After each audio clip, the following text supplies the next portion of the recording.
Welcome to Westside Community Church. Today's message is from Pastor Lyle Deeren, titled, Happy New You. Well, welcome to Westside and have a Happy New Year today to you. And I'm glad that everybody's here. My name is Lyle Deeren. I'm the assistant pastor here at Westside Community Church, if you're not familiar with who I am. And I'm very happy to be the one to bring you the message of this new year. So, did you guys have a good holiday? Was it a good holiday this year? Yeah, you got me convinced. One guy, he's still hungover. Well, hopefully it was a happy holiday for you. We are going to be talking about happiness today. And so for many of us, it was kind of funny as the first 9 o'clock service was leaving, we were wishing each other a Happy New Year, and I had the opportunity to say, well, you have to now because we just talked about it. But anyways, the scripture verse that I'm talking about today is out of Proverbs chapter 15. And if you haven't underlined this scripture in your Bible, you're going to want to, because I just think it's so relevant to who we are and where we're at in our society and for us as people. But it goes like this. It says, a wise person is hungry for knowledge, while the fool feeds on trash. And then it goes on to say, the despondent person every day brings trouble, but for the happy heart, life is a continual feast. And then it goes on to talk about better to have little and fear of the Lord than to have great treasure in inner turmoil. And that's so true for many of us today. I have just one question to ask you. Are you happy? And be honest with yourself. No one's going to ask you to raise a hand or anything like that. But this is your life. And so take this moment for just a second to be honest with yourself and say, and answer that question. Are you happy? Is life good? Could it be better? Could somehow, maybe some way you be better? And a lot of times we can ask that question and we say, yeah, but in reality, our lives might speak and tell a different story. I can remember a little guy in our house, Sean, my son. It's kind of interesting because for him, it's great. You know the story that they say, or they always say it, that if you have computer issues or trouble, anything electronic, just go find a fifth grader. Well, guess what? I have a fifth grader in my house. And I can actually say that is true, because anytime that I have any sort of computer problems, or especially like with my phone, I have one of those iPhones and stuff like that, and I'll ask him different questions. I'll be trying to figure something out on it, and I'll sit there and I'll go, here. I'll say, I can't do this. Could you do that? And just a couple of clicks later, he's like, here you go, Dad, and he's got it all set up. And I'm like, thank you, son. It's so nice to have computer tech support that lives just across the hallway from you at the house.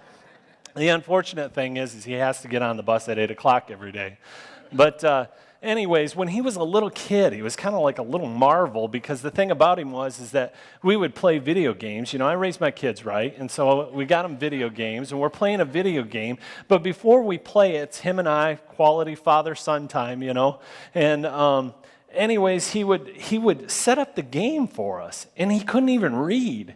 And there was multiple steps that you'd have to go through, and it'd ask questions that were like required you to read to be able to know which one to answer. It would be like, is it one person or two person playing, you know? And he would just pick the right one, and he would fly through it really fast. And I would sit there and I go, how in the world do you know how to set up this game? You don't even know how to read. And he would just kind of shrug his shoulders at me. He was like, I don't know, I just do it, you know? And so he's always been kind of the computer support guy in the house a little bit there. And the other day, though, was very interesting, because many of you probably know what this is. Many of you probably have the same one at home, especially if you've got Charter. But the thing about it is that it's a pretty simple remote, but yet it can be a little technical if you get off into a certain area and stuff like that. But definitely, I would say that this is not too hard for my son. Well, my son came to me the other day, and it was actually quite a victory day for Dad, you know, because he came to me for computer help or technical support, you know, type thing. But he was really frustrated, and he was wanting to watch TV, and yet he couldn't figure out what he needed to do exactly to get the TV turned on. And I was, you know, I mean, it's not the moment, but you're kind of like, come on, Shawnee. I mean, you could tear this thing apart and rebuild it again, you know. It's like, what are you talking about? But, you know, that wasn't my way. I was like, oh, here, let me see that, son, you know. So anyways, the funny thing about it is that he was over in one of these other buttons. These buttons on the top are what's key. And if this one's pushed, when you push different buttons down here, it'll do something totally different than if you have another button pushed. Same buttons operate different things, for the TV. And so anyways, I was just like, well, let me take a look. And I pushed this button and then pushed the power and the TV came right on. And the thing that was interesting about that was that he was only one click away from what it was that he wanted. And you know what? There's this thing called the law of happiness, and it is literally a law. It's like gravity or anything else. If you try to buck up against it, there's going to be some consequences and stuff like that. It's a law. It's something that has been put into our world. We as human beings are wired in such a way that we are to experience happiness. The only problem is that we keep pushing the wrong buttons in the efforts to turn on our own happiness. And so a lot of times that can leave us very frustrated. And for those of us who are following this, we know exactly what it is that I'm talking about. But there are certain situations where psychology and science has actually come together because psychology has said, you know what? In the scientific field with human beings, we have discovered a lot of things about kind of the more darker side of life for us, and they have spent a lot of time and energy, a lot of efforts in the areas of like depression, addiction, and things like that nature, and they've got a lot of that answered. They've got a lot of that figured out. And so as they've felt comfortable with their advances in those areas, they've said, you know what, let's now then shift our focus and start exploring the other side of life and begin to identify those things in people's lives that will make them happy. And so they've been doing that. And psychology and science, and the amazing thing is that you can take the findings that they have found and you can lay and stretch Scripture right over them, and they perfectly match. And so what psychology and science is now finding is that there are buttons that can literally be pushed that will turn our happiness on. There are literally things that we can do that will make us happy.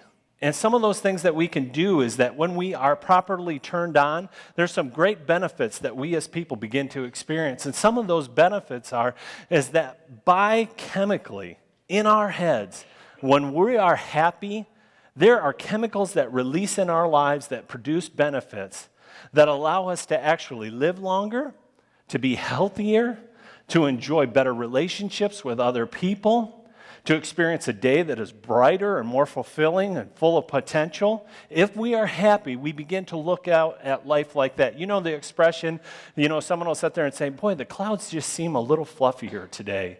And that's real. It's because they're happy. And you begin to notice things and sense things, and you get an improvement in different things. You can actually enjoy your work better, which gives you a greater increase to be able to be more productive, which gives you the opportunity. This is what science is finding out, that you can actually lead to a promotion and bigger pay.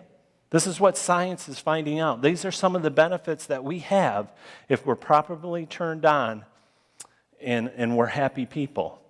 This is what it's finding out. The only problem is a lot of us can be guilty of being like Sean.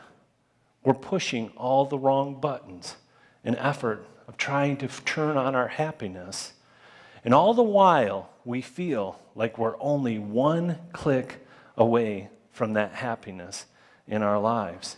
And the thing that's so tragic about this scenario is that it becomes almost that proverbial carrot that's dangling before us.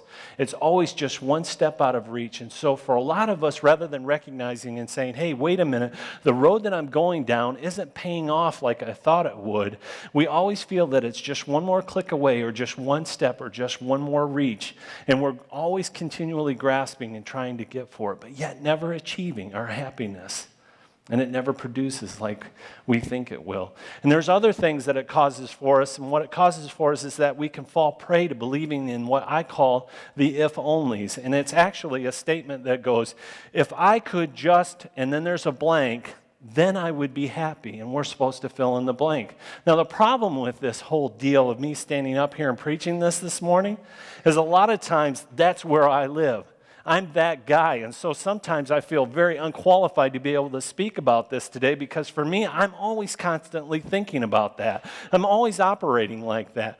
And I think I'm not alone. I think a lot of us here do too. I know there's a lot of us that sit there and say, boy, if I could just drive that car, or if I could just have that house, or if I could just live in that neighborhood, or if I could just make that income, or if I only had those benefits. And then for some reason we feel like life would be better for us. And so we get caught up into thinking the if-onlys and the temptation to fall prey to that sort of thing. And if you think that I'm not right, all we have to do is turn on our television, look in a news magazine, anything like that. And it's constantly laid out before us, that temptation to believe that, you know what, you're just one click away from being the person that you want to be and having what it is that you want to have in life and finally being happy. We have it constantly around us, and I'm a little bit suspicious because when I walk into Christian bookstores and I go over to the Christian living section, I wonder if they're almost not doing the same thing with us. And it isn't that they're trying to be deceitful to us or anything like that, but sometimes I think we're always chasing the carrot. We're always believing that we're just one more step away from being happy. And so we keep on clicking, we keep on pushing, but never achieving what it is that we're going for. We believe in the if-onlys. If I only had this, or if I could just do this. And I do this all the time with myself. Because I sit there and I go on this trip to Indiana and I'm coming back, and I got to be honest, and this is not a good day to probably confess this, but I hate the snow, okay? I'm born and raised here. And I know what winters are like and stuff like that, and I can't stand it. I want out, you know? The only problem is my bags would be packed today, but my family's wouldn't, and they're not moving, so I would have to go on by myself, and I'm not doing that. But it's like I just don't like the snow anymore. It's confining and stuff like that. So coming back from Indiana, I'm looking at all these places that don't have snow, and I'm thinking, you know what, I could live here. You know, it's like there's nothing but a big old farm field, but I'm like, yeah, I could live here. I'm sure there's deer around here. There's no snow, so I definitely know I could live here, you know. But we always are constantly thinking that. If I could just lose 20 pounds, or if I could just somehow slow down the aging process in my life, you know, we're always just thinking if our circumstances could be different, then we would be happier. There's a thing, though, and there's a reason why these things don't ever give us the happiness that we're seeking is because they're not sustainable in our lives. And there's 3 reasons why the new house and the big car and the nice bank account will never truly satisfy us. And it's not that any of those things are wrong, because we like to have those things. The only problem is they just don't have any sustainable value. They don't give us the happiness that we long for a very long period of time. And so the 3 reasons why we can't have sustainable happiness when we're chasing after the circumstantial things of life. Number 1 is because our external circumstances don't have the internal power to make us happy.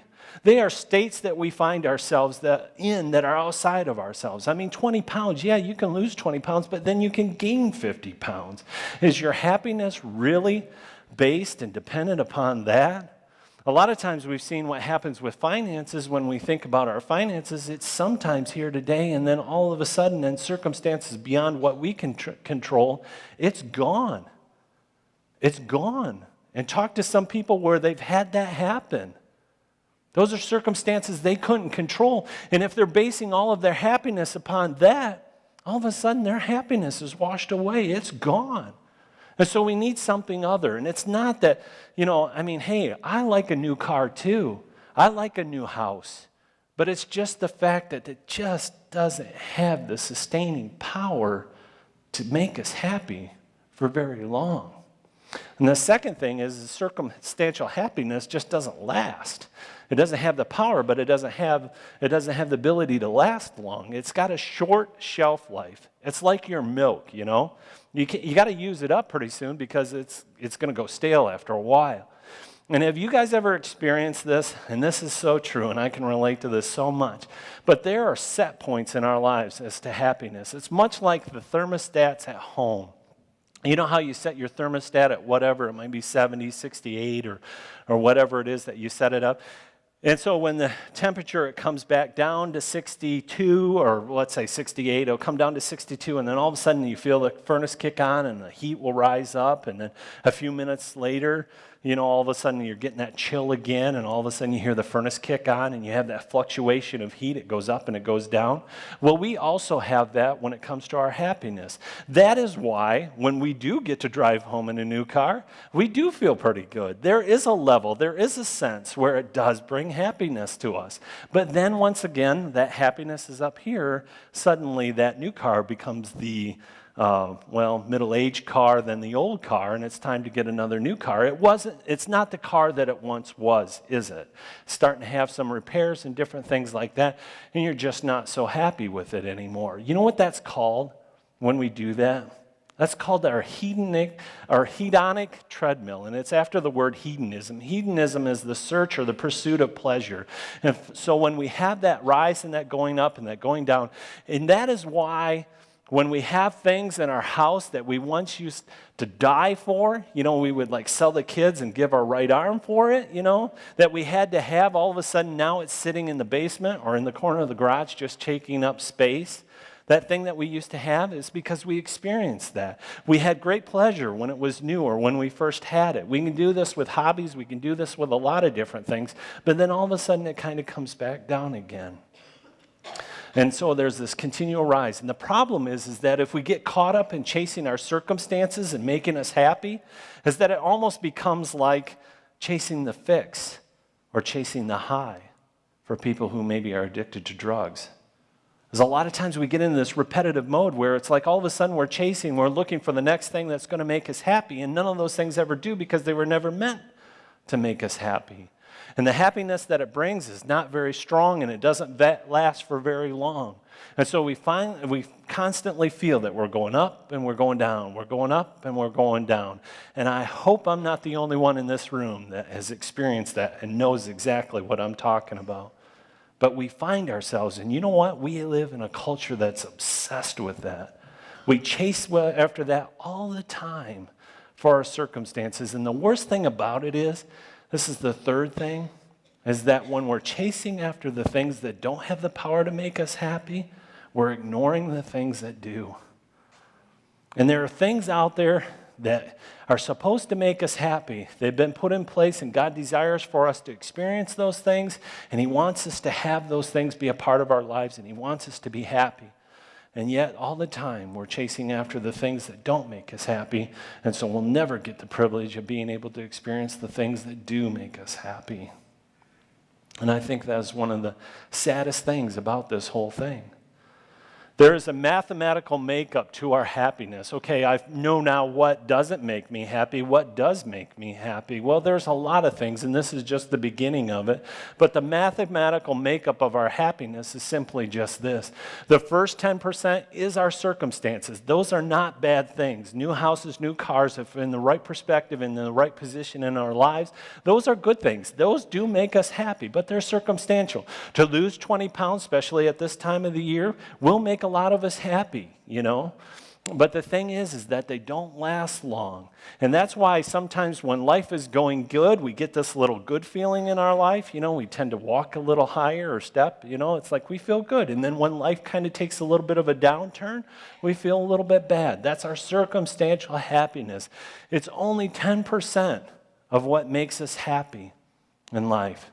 The next 50% comes from our internal makeup, and I love this. Oh, never mind. I missed an illustration. This is a robot that Shawnee wanted, talking about circumstances that don't last. He wanted this robot, and we drove all over town to find this robot. And the thing about this robot, that he's only played with it like twice. It's got dust on it, and the batteries are dead in it, and it's only because of lack of use. He's used this about 2 times. And the thing about this that's unique about this is that he wanted this so bad, and he begged us that we get him a robot. And so we drove all over, put down some hard-earned cash, and all of a sudden we discovered after he got it, he was somewhat disillusioned and disenchanted with it, or unenchanted with it. And the reason why is because he wanted a robot that would do his chores and clean his room for him. And when he found out that this little guy, which was the best robot that we could find, couldn't do those, he didn't like it anymore. So we're a lot like that. I mean, I pick on Sean, but it's the reason why the bow that I bought 3 months ago is all of a sudden losing some of its value with me, and I'm starting to look at next year's models that are coming out. It's just that we get into that cycle, and we start looking, and we think and expect of our circumstances that are going to make us happy. But as we look at the mathematical makeup, 10%, 50% is our internal makeup. It's our genetics and it's our temperament.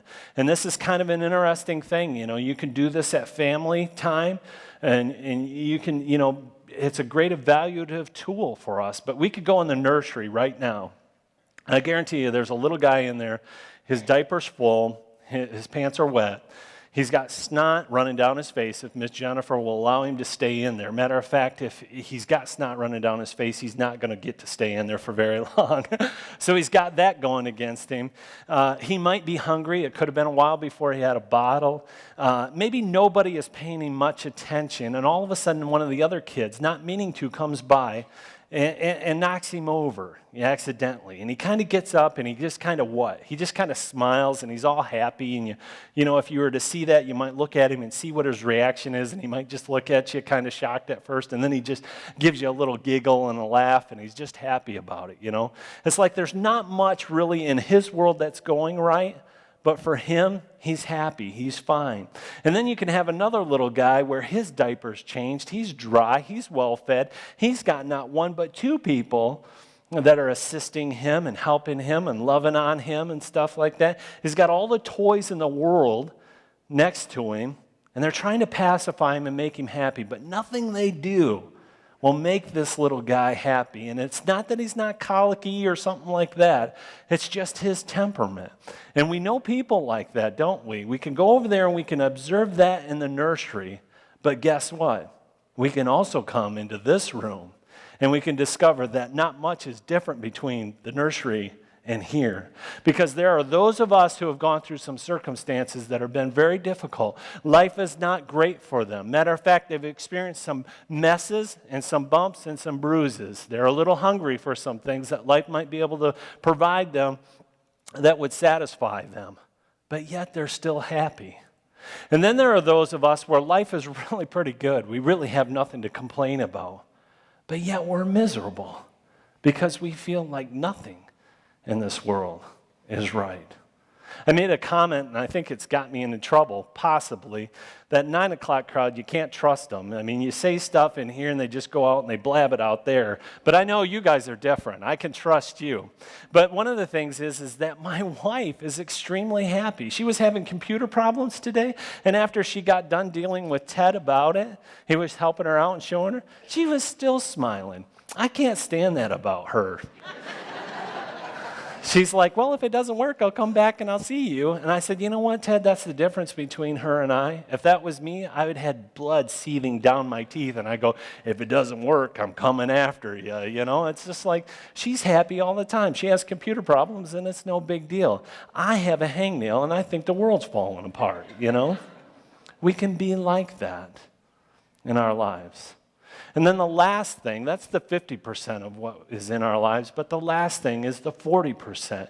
And that's what you and I can control. It's how we choose to approach things. It's what we allow in our lives to give us a sense of influence, We can experience difficulties in our lives, and we don't have to have it be a bad thing. It can be a good thing, but sometimes we just choose to allow it to fester and ruin our day and have it become a bad thing. It's how we choose to spend our time. Are we going to spend our time in making the world a better place, or are we going to spend our time just cursing the darkness about what is all wrong with the world? And that is that 40% of what it is that we can control.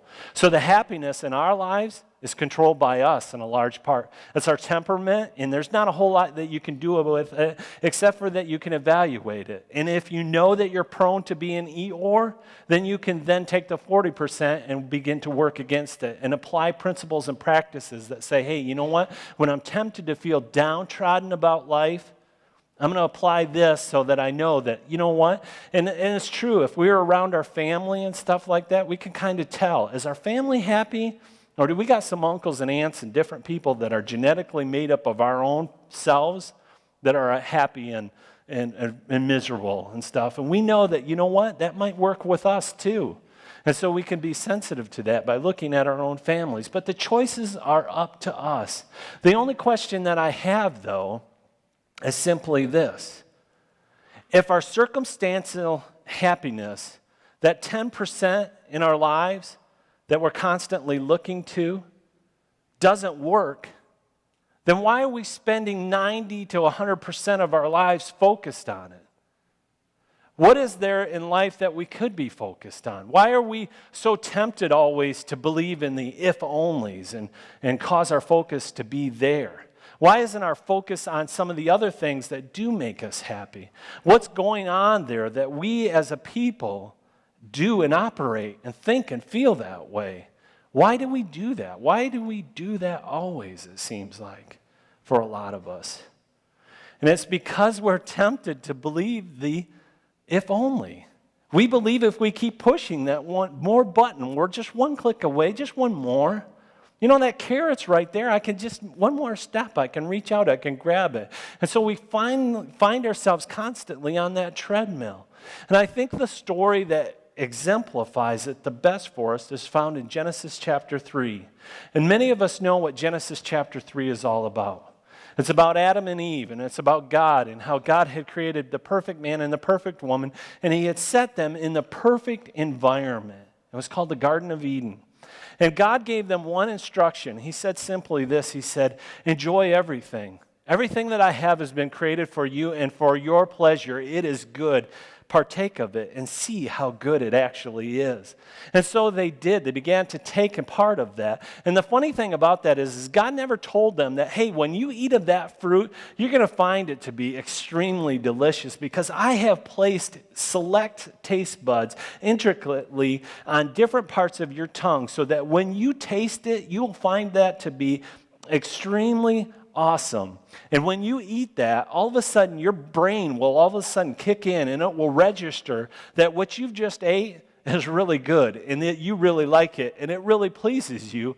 And as your brain registers that, it's going to send out its own chemicals to the rest of your body. That's going to say, you know what? I like this.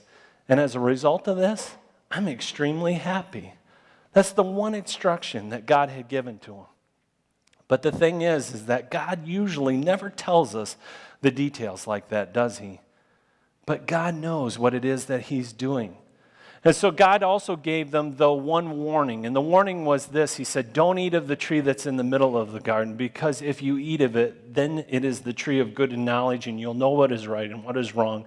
And when you eat of that tree, you will surely die. They said, don't eat of it. That's your warning. And what was the basic warning there as God was saying to them? He says, hey, don't play God in your life.